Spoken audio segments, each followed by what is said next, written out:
Orthorexia nervosa is an eating disorder where individuals demonstrate an obsession towards proper or healthy eating. Of course, being aware of the nutritional quality of the food you eat isn't necessarily a bad thing, but when these fixations start taking a toll on your body, leaching at your mental health, and challenging your relationships, that's when these obsessions can become diseases. And Jane? Well, Jane has orthorexia. For Jane, each morning looks the same. She read somewhere that 9 hours of sleep are optimal for promoting muscular growth, so she started sleeping on a schedule lately.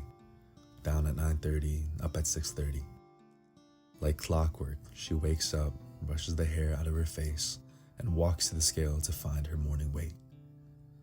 Some days, she's happy with the numbers she sees. She's happy that her work is paying off, that she can pick and choose the things she eats, tinker with the amount of exercise she gets, and guarantee herself the body she wants. And other days, well, most days, she steps on the scale over and over again, hoping that the numbers will change for her. A tad overweight today, it seems. A half pound off. Jane's not cutting weight as fast as she thinks she should be. So she reaches for her phone and signs into her nutrition log, and she decides to change her daily caloric intake to 1,700 from 1,800, reducing the amount of carbohydrates and fat she eats and increasing her protein consumption. She does this a lot, actually, fiddling with her macronutrient goals with excruciating detail, following the latest literature in nutrition and exercise science, using her own body as the experiment, as if she'd be able to control her shape and size with some sort of certainty, like death and taxes. But she never can. Not to her standards, at least. As if in disbelief at the numbers on the scale, she faces the mirror too. Assessing the damage, she says sometimes. Waist could be tighter, legs are looking skinny, arms too. She hates what she sees on the scale, sure, but she hates the mirror more. Jane puts on a sweater to hide her body from her roommates, just in case they come downstairs. Could others see her flaws with the same acuity and disgust with which she sees herself? Jane didn't want to risk it. Finally, she steps out of her room for the first time that day. Just like her sleep schedule, Jane's breakfast never changes. If she's trying to put on more muscle, she'll add a couple of eggs to the mix, 15 grams of almond butter, a banana sometimes to replenish her muscle glycogen stores for a morning workout. Still, the foundations are always the same. Jane portions 200 grams of oats, 200 grams of egg whites, 25 grams of unsweetened cocoa powder, and 2 packets of stevia, mixes them together in a bowl with some water, and throws it in the microwave for 2 minutes. In total, as she records each morning onto her phone, the food comes out to 412 calories, 48 grams of protein, 41 grams of carbohydrates, and 6 grams of fat. When was it that Jane stopped eating for the sake of enjoyment and started to look at food as a series of numbers and daily percentages? She'd admit it was hard for her at first. Jane used to love food, believe it or not, loved going out with friends, the new restaurant down the street, or the cafe on campus. Now, food's just a means to an end. The numbers are a reflection of her own character and self-worth. Just last night, Jane stood in the bathroom with her head hung over the toilet, purging what was left of the meal that she'd miscalculated and eaten too much of, her only worry being that she'd throw up too much and undershoot her caloric intake for the day. And Jane can't remember the last time she'd had lunch with her friends anymore. Look at that.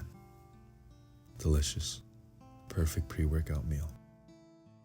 Jane usually works out from 8:30 until 10:30 before class starts for the day. On days that she weighs in high, though, she'll add in an extra hour of steady-state cardio in the hopes that she cinches that number by the next day. She'll miss the class, sure, but it was never that important to her anyways. Oh, it's Jane's roommate.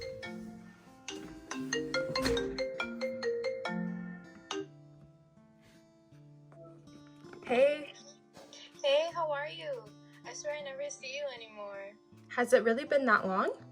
Yeah, we miss you. You should come out with us tonight. We're going to this new steakhouse downtown. Oh, really? Yeah, it's supposed to have unreal food and stuff. Really nice bar too. Please tell me you can come.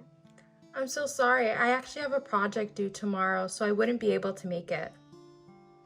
Oh, okay. Yeah, no, I understand. We'll just see you next time.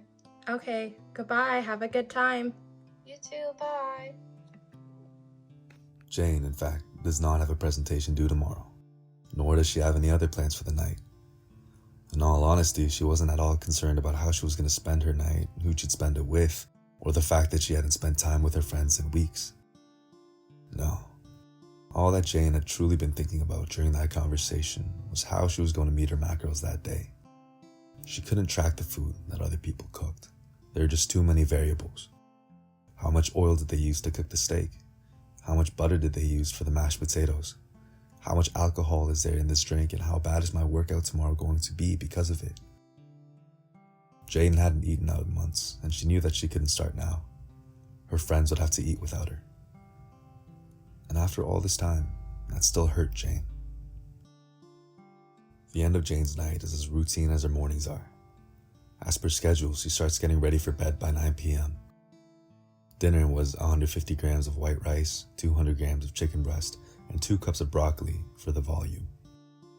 Jane missed steak, sure, but she'd cut out red meats and pork from her diet anyways. Too much fat, she'd say. Fish and chicken were a better source of lean protein, good for the heart too. Salmon is Jane's favorite, actually, but it's too fatty for her to eat at this stage of her diet. So, until her next bulking cycle, it's only tilapia, haddock, and cod for Jane, which, to be honest, she hates. Jane isn't much of a fan of chicken breast either. She can't fry it very often because of the extra fat. She can't salt it too heavily because she feels that the extra sodium bloats her and adds pounds to her numbers on the scale. She can't put sauce on it because they're often laden with carbohydrates and fat. So recently, it's just been braised chicken, hot sauce, as much garlic and pepper as she can shake onto the meat. That is to say, dinner was underwhelming, as it often was for Jane. Now, before she goes to bed, she finishes the protein shake that she'd needed to meet her daily nutritional intake. And there it was, her daily log completed. 1,700 total calories, 43 grams of carbohydrates, 191 grams of protein, and 85 grams of fat. In terms of supplementation, 5 grams of creatine monohydrate, 5,000 IU of vitamin D, 10 grams of citrulline malate, and 200 milligrams of caffeine. Jane was proud of the work she put in today, down to the last gram. Before Jane closes her eyes for the night, she checks her phone for the last time. Instagram. Walls of bodies she'd idolized and yearned for as long as she could remember. Thin waists, strong legs, thick backs, lithe arms. This too was part of the routine, to end the night with inspiration for the day after. That's what Jane would tell you, of course. But it was rarely inspiration. Just as a fire wouldn't inspire you to leave the home, or starvation wouldn't inspire you to eat, these pictures and videos could hardly be as inspirational as they were fear-provoking for Jane. And thus lies the source of Jane's obsession, her belief that each deviant calorie or macronutrient would dismantle the self-actualization that she'd been working towards all these years, that these lapses in consumption were reflections of her character and worth. Jane was fearful, and she'd been fearful for a while. She steps onto the scale at the end of each night, hoping that seeing the right numbers could dispel some of these fears and let her feel as though she was worthwhile, like her worth hadn't been for nothing and that her day had truly held a sense of value. But she was still a little over. Jane reaches for her daily log and reduces her caloric limit from 1,700 to 1,600.